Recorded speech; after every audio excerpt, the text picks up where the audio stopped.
स्वागत है आप सभी का एकेडमिक विंग्स के यूट्यूब चैनल पे। और आज हम स्टार्ट करने वाले हैं historical background of Indian constitution.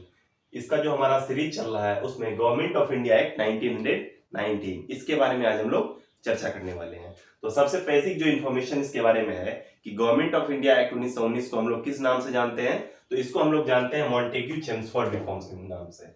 इसका जो नाम है वो है मॉन्टेग्यू चेम्सफोर्ड रिफॉर्म्स। इसको हम लोग मॉन्टेग्यू चेम्सफोर्ड रिफॉर्म्स के नाम से जानते हैं। ये मॉन्टेग्यू चेम्सफोर्ड रिफॉर्म क्यों है, तो मॉन्टेग्यू जो थे वो उस वक्त यानी कि जब ये एक्ट बना था 1919 का जो एक्ट जो था उस वक्त ये सेक्रेटरी ऑफ स्टेट, इंडिया में सेक्रेटरी ऑफ स्टेट थे यानी कि भारत में सचिव थे। और चेम्सफोर्ड जो थे वो कौन थे, वायसराय थे। तो इन दोनों के काल में ये एक्ट आया, इसी कारण से इन दोनों के नाम पे इस एक्ट का नाम रखा गया। तो ये सबसे बेसिक इंफॉर्मेशन था इसके बारे में।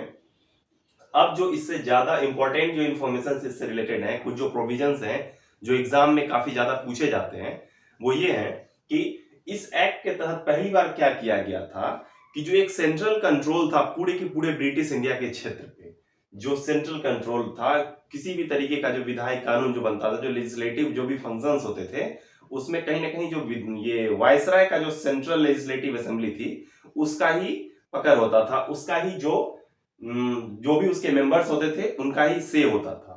लेकिन इसके तहत क्या किया गया कि प्रोविंसेस को भी कुछ पावर दी गई, जो अलग अलग जो प्रांत थे उनको भी अधिकार देने की शुरुआत की गई। और एक अलग लिस्ट, जिस तरीके से आज के कंटेक्स्ट में अगर हम लोग देखें तो सेंट्रल लिस्ट, स्टेट लिस्ट और कंकरेंट लिस्ट है, ठीक उसी तरीके से उस वक्त भी क्या किया गया, कुछ सब्जेक्ट्स को, कुछ चीजों को सेपरेट किया गया और कुछ चीजें ऐसी रखी गई जो सेंट्रल के पास चली गई और कुछ ऐसी जो प्रोविंसेस के पास चली आई। और दोनों को अधिकार दे दिया गया कि सेंट्रल अपने जो सब्जेक्ट्स है उसके ऊपर कानून बना सकते हैं और प्रोविंस जो है वो अपने सब्जेक्ट्स पे कानून बना सकते हैं। लेकिन अगर ओवरऑल देखा जाए तो ओवरऑल जो स्ट्रक्चर था वो गवर्नमेंट का वो सेंट्रली था। जैसे आज भी जो हमारा स्ट्रक्चर है वो उसी तरीके का है, भले ही केंद्र सरकार और राज्य सरकार दो अलग अलग है, हम लोग जो संघीय सरकार वाली जो व्यवस्था है, लेकिन अगर कहीं ना कहीं देखें तो केंद्र हमारी क्या है, वो ज्यादा सशक्त है, ज्यादा मजबूत है। उसी तरीके से उस वक्त भी प्रोविंसेस को पावर तो दिए गए, लेकिन प्रोविंस से ज्यादा मजबूत कौन थे, सेंट्रल जो संघ सरकार थे उस वक्त, जो सेंट्रल गवर्नमेंट थे। तो इसके तहत क्या हुआ था कि प्रोविंसेस को कुछ पावर दिए गए थे। उसके बाद क्या हुआ था, जो कि काफी वीवीआई है और इसका बहुत इंपॉर्टेंट प्रोविजन है जिसको हम लोगों को देखना जरूरी है, ये वीवीआई, कि इसके तहत क्या हुआ था कि डायरकी की शुरुआत की गई। डायरकी कहां, तो प्रोविंसेस में। अभी अभी हम लोगों ने देखा कि प्रोविंसेस में पावर दिए गए कुछ, तो वो पॉइंट को समझना जरूरी है। लेकिन इस पॉइंट को यहां पर लिख रहे हैं क्योंकि इससे क्वेश्चन काफी ज्यादा पूछा गया है कि किस एक्ट के तहत ये जो द्विसदनात्मक व्यवस्था या इसको डायरकी जो कह सकते हैं, ये प्रोविंसेस में डायरकी किस एक्ट के तहत शुरू किया गया था, तो गवर्नमेंट ऑफ इंडिया एक्ट 1919 के तहत। तो इसको हम लोग लिख लेते हैं।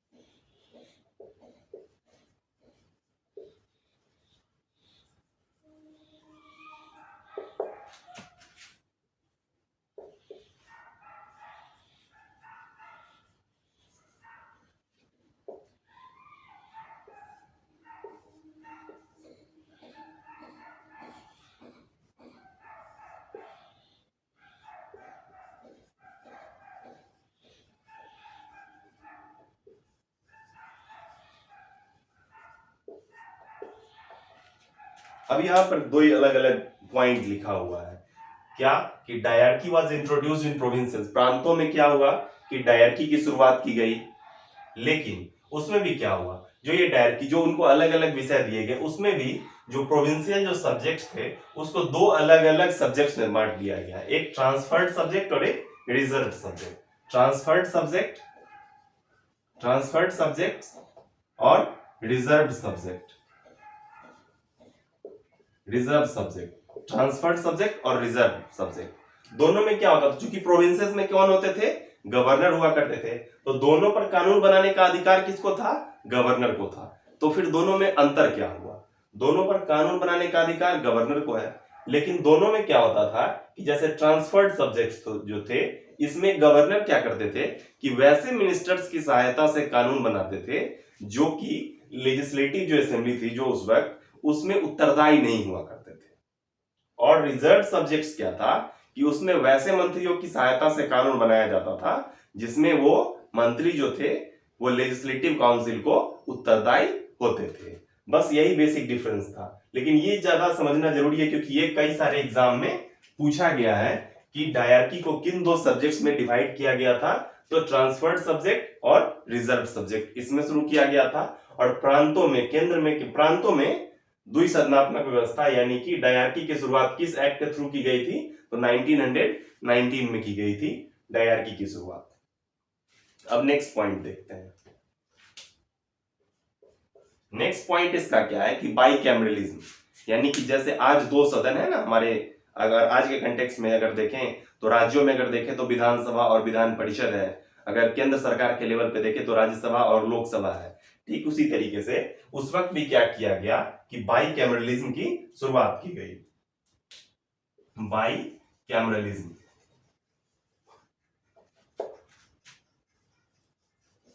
बाइकैमरलिज्म की शुरुआत की गई। और बाइकैमरलिज्म के साथ साथ किस चीज की शुरुआत की गई? डायरेक्ट इलेक्शन की।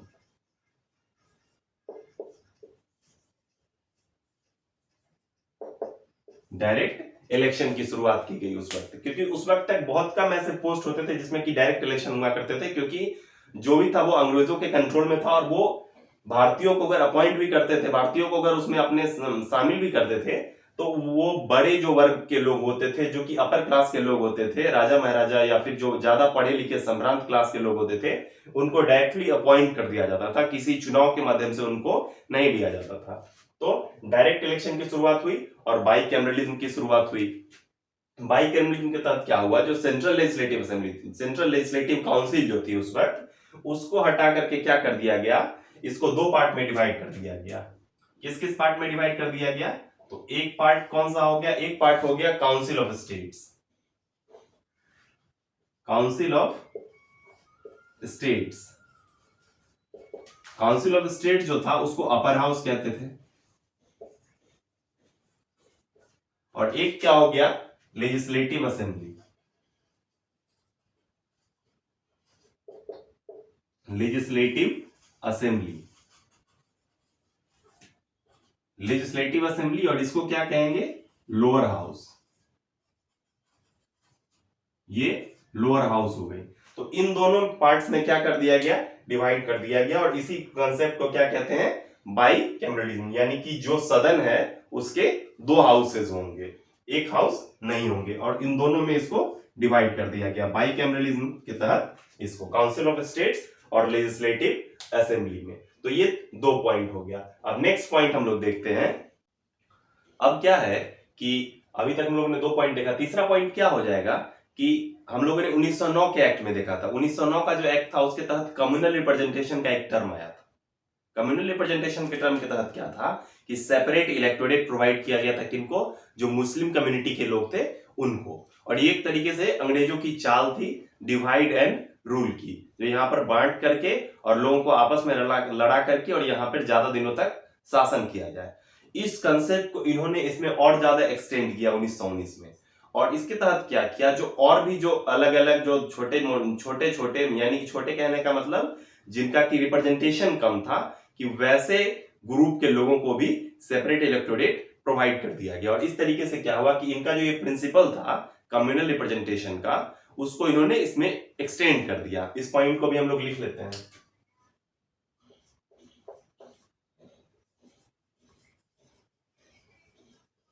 Extended communal representation.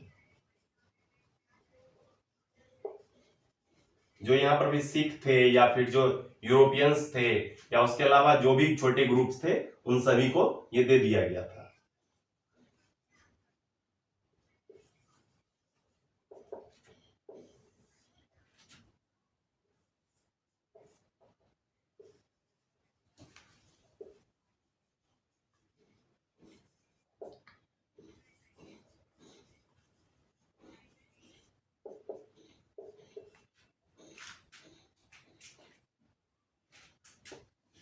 सिख को दे दिया उन्होंने, सिख्स को दे दिया।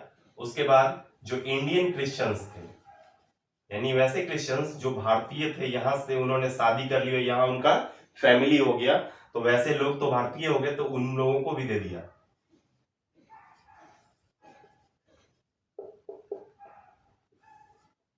इसके अलावा भी कुछ ग्रुप्स थे जिसमें कि एक इंपॉर्टेंट आ जाता है जो यूरोपियंस थे, जो अंग्रेजों के अलावा जो कुछ और यूरोपियंस थे उनको भी दे दिया गया था। इन सभी लोगों को दे दिया गया था, क्या दिया गया, सेपरेट इलेक्टोरेट। और यही सेपरेट इलेक्टोरेट जो था वो 1909 के एक्ट के तहत आया था। और इसके तहत क्या हुआ था कि एक अलग, यानी कि अगर एक सर्टेन स्पेस में किसी एक व्यक्ति के लिए उस सीट को रिजर्व किया जा रहा है तो उसी की कम्युनिटी के लोग उसको चुनेंगे। तो एक कहीं ना कहीं ये अलगाव की पद्धति थी जिसको इसमें भी आगे बढ़ाया गया। तो इस तरीके से क्या होता है, कम्युनल रिप्रेजेंटेशन को यहाँ पर और ज्यादा इंक्रीज कर दिया गया। अब इसमें क्या होता है कि इस एक्ट के तहत कि यूनियन पब्लिक सर्विस कमीशन, जिस वक्त उसको जो अभी है उस वक्त उसको अलग नाम से जानते थे, और भारत में ऐसी कोई संस्था नहीं थी। अंग्रेज जो थे वो क्या करते थे कि एक परीक्षा कंडक्ट करवाते थे जो पहले सिर्फ और सिर्फ ब्रिटिश के लिए होती थी, भारतीयों को उसमें तरीके से रिप्रेजेंट भी नहीं करने दिया जाता था। लेकिन आगे चल के क्या होता है कि उनको थोड़ा बहुत इसमें रिप्रेजेंटेशन मिलता है, एक समय पर दोनों की परीक्षाएं आयोजित होती है। लेकिन इस एक्ट के तहत 1919 के एक्ट के तहत पहली बार ऐसा हुआ था कि भारत में एक स्वतंत्र आयोग की स्थापना करने की बात की गई थी जो इस चीज की परीक्षा ले और यहीं पर इस चीज को रिक्रूट करवाए, इसकी भर्ती करवाए। और इसी के प्रयास के तहत 1926 में सेंट्रल पब्लिक सर्विस कमीशन, ये एक संस्था का यहाँ पर गठन होता है, उसको यहाँ पर इस्टेब्लिश किया जाता है। तो इसको भी हम लोग देख लेते हैं। नेक्स्ट जो हमारा पॉइंट हो जाएगा वो central public service commission. Central public service commission कब आया, तो 1926 में आया सेंट्रल पब्लिक सर्विस कमीशन। और ये किसके तहत हुआ था, तो गवर्नमेंट ऑफ इंडिया एक्ट 1919 के ही प्रोविजंस के तहत इसकी स्थापना हुई थी, established under this provision.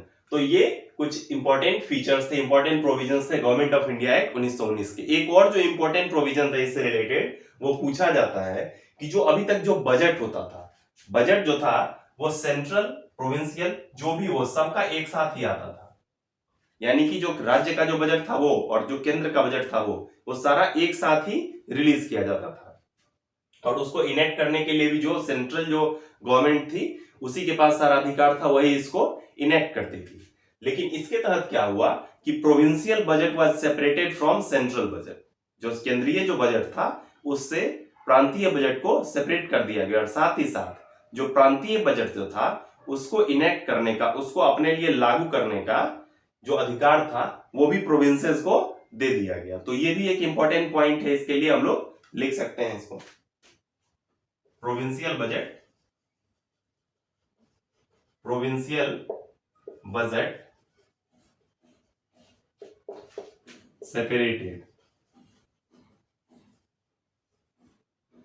separated from central budget, central budget। ठीक है, ये इंपॉर्टेंट पॉइंट था। प्रोविंशियल बजट को भी सेपरेट कर दिया गया सेंट्रल बजट से, और इसको इनेक्ट करने का जो अधिकार था वो भी किसको दे दिया गया, power to enact was also given to, power to enact given to provinces, provinces को ही दे दिया गया इस बजट को अपने लिए इनेक्ट करने का। अगर कि बजट ये मेरे लिए है अगर ये, और तो इसको लागू करने का अधिकार जो है वो भी मेरा ही होना चाहिए। तो इसके तहत क्या हुआ कि पहले तो दोनों बजट को सेपरेट कर दिया गया और लागू करने का अधिकार भी उसके बाद प्रोविंसेस को ही दे दिया गया, power to enact given to provinces. तो इसके तहत हम लोगों ने अलग अलग प्रोविजंस को देखा, कम्युनल रिप्रेजेंटेशन किस तरीके से एक्सटेंड कर दिया गया अलग अलग धर्म के लोगों को। उसके अलावा सेंट्रल पब्लिक सर्विस कमीशन की स्थापना 1926 में हुई, जिसके तहत भारत में एक स्वतंत्र लोक सेवा आयोग की स्थापना हो सके। प्रोविंशियल बजट और सेंट्रल बजट को अलग कर दिया गया। सेंट्रल कंट्रोल जो था वो प्रोविंशियल जो गवर्नमेंट्स थी उसके ऊपर से हटाया गया, और इस तरीके से काफी जो बाइकैमरलिज्म जो था उसका कंसेप्ट लाया गया। तो इस तरीके से ओवरऑल हम लोगों ने गवर्नमेंट ऑफ इंडिया एक्ट 1919 के अलग अलग प्रोविजंस को देखा। तो आज के वीडियो में इतना ही था। नेक्स्ट वीडियो में हम लोग गवर्नमेंट ऑफ इंडिया एक्ट 1935 को कवर करने की कोशिश करेंगे। Thank you.